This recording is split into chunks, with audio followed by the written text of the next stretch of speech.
नमस्कार, मी प्रियाज रेसिपी मराठीमध्ये तुमचे मनापासून स्वागत। आज आपण मेथीची मटरी कशी बनवायची हे पाहणार आहोत। अगदी सरळ साधी सोपी रेसिपी आहे। हाताखालच्या साहित्यात झटपट बनवून तयार होईल आणि खायला तर इतकी क्रिस्पी लागते ना। आणि ही आज आपण गव्हाच्या पिठापासून बनवणार आहोत, त्यामुळे ही हेल्दी पण होणार आहे। तर तुम्ही लहान मुलांना हे आरामात देऊ शकता आणि लहान मुलांना तर ही प्रचंड आवडेल। तुम्ही ते बघू शकता, मटरीला लेयर्स तर किती सुरेख आले आहेत। आता यातील एक मटरी मी तुम्हाला तोडून पण दाखवते। आवाजावरून आयडिया तर तुम्हाला आलीच असेल की मटरी किती क्रिस्पी झाली आणि खूप कमी वेळात ही बनवून तयार होते। आणि हे आपण मैद्यापासून न बनवता गव्हाच्या पिठापासून बनवणार आहोत, त्यामुळे ही अगदी हेल्दी बनवून तयार होणार आहे। त्यामुळे तुम्ही ही रेसिपी नक्की ट्राय करा आणि अशाच नवनवीन रेसिपीसाठी यूट्यूबवर प्रियाज रेसिपी मराठी चॅनलला सबस्क्राईब करायला विसरू नका। चला तर मग स्टार्ट करूया आज आपल्या छानशा रेसिपीला। बाजारातून मेथी आणली की साफ करून घ्यायची। आपल्याला इथे फक्त पानं काढून घ्यायची आहेत, काड्या बिलकुल नाही घ्यायच्या। नंतर काय करायचे, मेथी स्वच्छ धुवून घ्यायची। धुवून घेतली की एक सुती कपडा हांतरायचा आणि त्यावरती ती मेथी पसरून घ्यायची आणि मेथी सुकल्यानंतर आपल्याला बारीक चिरून घ्यायची आहे। इथे मी 1 बाउल बारीक चिरलेली मेथी घेतली आहे। आता एका पॅनमध्ये तूप घालून घेऊ। तूप मेल्ट झाले की त्यामध्ये बारीक चिरलेली मेथी घालून घ्यायची आणि हे आपल्याला साधारण 4 ते 5 मिनिट परतून घ्यायचे आहे। मटरी बनवण्यासाठी मेथी आधी टेस्ट करून बघायची, कडू तर नाही आहे ना। कडू असल्यानंतर ती मेथी मटरीसाठी घ्यायची नाही, त्यामुळे काय होते ना, मटरीची टेस्ट पण कडवट लागते। आता इथे मेथी परतून झालेली आहे। आता गॅस बंद करून घेऊ।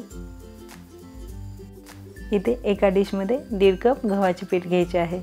तुम्ही गव्हाच्या पिठाच्या ऐवजी मैदा पण घेऊ शकता। तसेच मटरी क्रिस्पी बनण्यासाठी अर्धा कप रवा घ्यायचा आहे। इथे जाडसर रवा नाही घ्यायचा, जो बारीक रवा असतो ना तो घ्यायचा आहे। आता यामध्ये सुके जिन्नस घालून घेऊ। चवीनुसार मीठ, अर्धा चमचा हळद, 1 चमचा लाल तिखट, 1 चमचा धनेपूड, 1 चमचा ओवा घ्यायचा आणि तो अशा पद्धतीने हातावर चोळून घालायचा आहे। यामुळे काय होतं ना, याचा वास असतो ना तो खूप छान येतो। पांढरे तीळ, आता हे सर्व सुके जिन्नस एकजीव करून घेऊ। सुके जिन्नस एकजीव करून झाले की आपल्याला 2 ते 3 चमचे तूप घालून घ्यायचे आहे। तूप घालताना रूम टेम्परेचरवरचेच घालायचे, गरम करून घ्यायची गरज नाही। मटरीमध्ये तूप घातल्यामुळे काय होते ना, मटरी क्रिस्पी व्हायला मदत होते। आपण जर तुपाच्या ऐवजी तेल घातले तर मटरी ज्यावेळेस आपण फ्राय करणार आहोत त्यावेळेस ती तेल ॲब्झॉर्ब करते, त्यामुळे इथे तूप घालणेच इम्पॉर्टंट आहे। आता यामध्ये जी आपण मेथीची भाजी परतून घेतली होती ना ती घालून घेऊ। मटरीमध्ये तेल घातल्यामुळे मटरी दिसायला तर सुरेख दिसते आणि त्याची टेस्ट आणखी वाढते। आता हे पीठ आणि जी मेथी परतली होती ते सर्व व्यवस्थित असे एकजीव करून घेऊ। एकजीव झाल्यानंतर यामध्ये थोडे थोडे करून पाणी घालायचे आणि याचा घट्टसर असा गोळा मळून घ्यायचा। पाणी एकदमच नाही घालायचे, थोडे थोडे करून घालायचे आहे।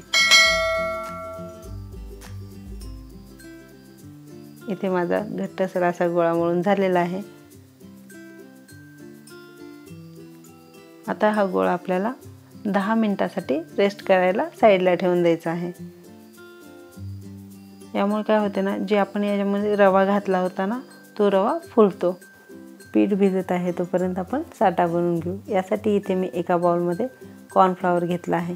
आता यामध्ये 3 ते 4 चमचे तूप घालून घेऊ। आपल्याला अशा पद्धतीने हे व्यवस्थित असे एकजीव करून घ्यायचे आहे। तुम्ही ते बघू शकता, आपण जसे जसे हे फेटाल ना तसं याचा कलर पांढरा होत जातो। अशा पद्धतीचे आपल्याला इथे साठा बनवून घ्यायचा आहे। 10 मिनिट झालेले आहेत आणि पीठ पण व्यवस्थित असे भिजले आहे। आता हे आपण आणखी एक वेळेस मळून घेऊ। आपण जेवढे पीठ मळताल ना तेवढे मटरीला लेयर्स खूप छान येतात। आता यामध्ये छोटासा पोर्शन घ्यायचा आणि याची आपल्याला चपाती लाटून घ्यायची आहे। आपण जेवढा चपातीला उंडा घेतो ना तेवढ्या साईजचा इथे उंडा घ्यायचा आहे। आणि याची आता आपण चपाती लाटून घेऊ। चपाती लाटत असताना जास्त जाडही नाही लाटायची आणि जास्त पातळही नाही लाटायची। तुम्ही इथे बघू शकता मी ही चपाती लाटत असताना बिलकुल पिठाचा पण वापर नाही केला। तुम्ही इथे बघू शकता चपातीची आपल्याला अशा पद्धतीने थिकनेस ठेवायची आहे। आता यावरती आपण बनवलेला साठा लावून घेऊ। साठा लावत असताना खूप सारा नाही लावायचा, थोडासा पुसतच लावायचा आहे। मी व्हिडिओमध्ये दाखवते ना अगदी या पद्धतीने। इथे साठा लावून झालेला आहे। आता गव्हाचे जे सुके पीठ असते ना ते यावरती स्प्रिंकल करून घेऊ। यामुळे काय होते ना मटेरियल लेयर्स यायला मदत होते। आता आपल्याला हे दोन्ही पार्टमध्ये डिवाइड करायचे आणि अशा पद्धतीने फोल्ड करून घ्यायचे आहे। आता आपण जो साठा बनवला होता ना तो आणखी एक वेळेस ह्याच्यावरती लावून घ्यायचा आहे। साठा लावून झाला की यावरती सुके पीठ स्प्रिंकल करायचे आणि आपल्याला हे स्क्वेअर शेपमध्ये फोल्ड करून लाटून घ्यायचे आहे। मटरी मैद्यापासून न बनवता गव्हाच्या पिठापासून बनवलेली आहे, त्यामुळे हे तुम्ही लहान मुलांना देऊ शकता किंवा त्यांच्या टिफिनला देऊ शकता। ही खूप हेल्दी रेसिपी आहे। तसेच तुम्ही पाचच्या चहाच्या टायमिंगला पण खाऊ शकता, स्नॅक्स म्हणून खाऊ शकता। ही इतकी क्रिस्पी बनते ना त्यामुळे लहानांपासून मोठ्यांपर्यंत सर्वांना आवडेल अशी ही रेसिपी आहे। तुम्ही पण ही रेसिपी नक्की ट्राय करा आणि कमेंट बॉक्समध्ये मला त्याचे फोटो काढून नक्की शेअर करा। आता इथे स्क्वेअर शेपमध्ये माझे लाटून झालेले आहे। आता काय करायचे याला आणखी एक वेळेस अशा पद्धतीने साठा लावून घ्यायचा। साठा लावून झाला की यावरती सुके पीठ स्प्रिंकल करून आपल्याला अशा पद्धतीने फोल्ड करून घ्यायचे आहे।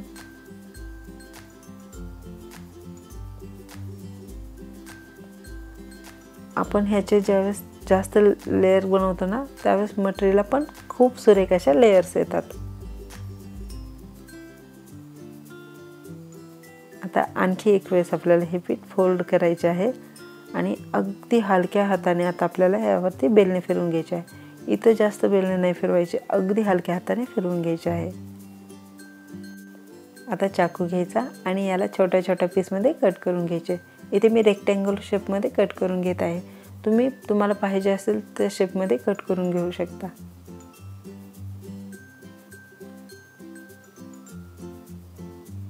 आता हे कट करून झाले की एका डिशमध्ये काढून घेते। कमीत कमी साहित्यामध्ये खूप भन्नाट अशी ही रेसिपी तयार होते। आता इथे तुम्ही बघू शकता अशा पद्धतीने आपल्याला मटरीची थिकनेस ठेवायची आहे। आता इथे मी तेल गरम करायला ठेवले होते, यामध्ये थोडेसे पीठ टाकून बघायचे, त्याला जर व्यवस्थित बुडबुडे आले की समजायचे तेल गरम झालेले आहे। आता यामध्ये मटरी घालून घेऊ। तेल आपल्याला कडकडीत गरम नाही करायचे।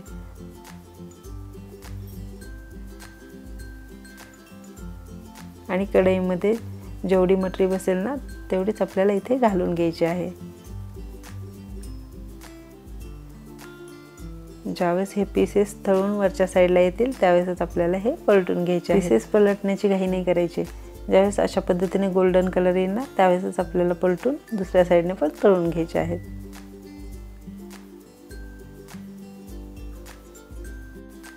इथे माझी मटरी व्यवस्थित अशी तळून झालेली आहे। आता ही मी काढून घेते। वाव, तुम्ही बघू शकता कलर तर किती सुरेख आला आहे आणि त्याला लेयर्स पण किती छान आले आहेत। परफेक्ट। अशा प्रकारे परफेक्ट अशी मटरी बनवून तयार आहे। तुम्ही इथे बघू शकता याला लेयर्स तर किती सुरेख आले आहेत, तसेच याचा कलर आणि किती क्रिस्पी झाली आहे। वाव, मस्तच। तुम्हाला जर याची रेसिपी आवडली असेल तर माझ्या चॅनलला लाईक करा, शेअर करा आणि अशाच नवनवीन रेसिपीसाठी माझ्या चॅनलला सबस्क्राईब करायला विसरू नका। तुम्ही ही मटरी आरामात 2 महिने स्टोअर करून ठेवू शकता आणि तुम्ही जर ही रेसिपी ट्राय केली तर तुम्हाला विश्वास पण नाही बसणार की ही मेथीपासून बनलेली आहे। इतकी याची टेस्ट भन्नाट लागते। तुम्ही हा माझा आजचा पूर्ण व्हिडिओ बघितल्याबद्दल तुमचे मनापासून आभार। चला तर मग भेटूया अशा छान छान नेक्स्ट रेसिपीमध्ये। तोपर्यंत धन्यवाद।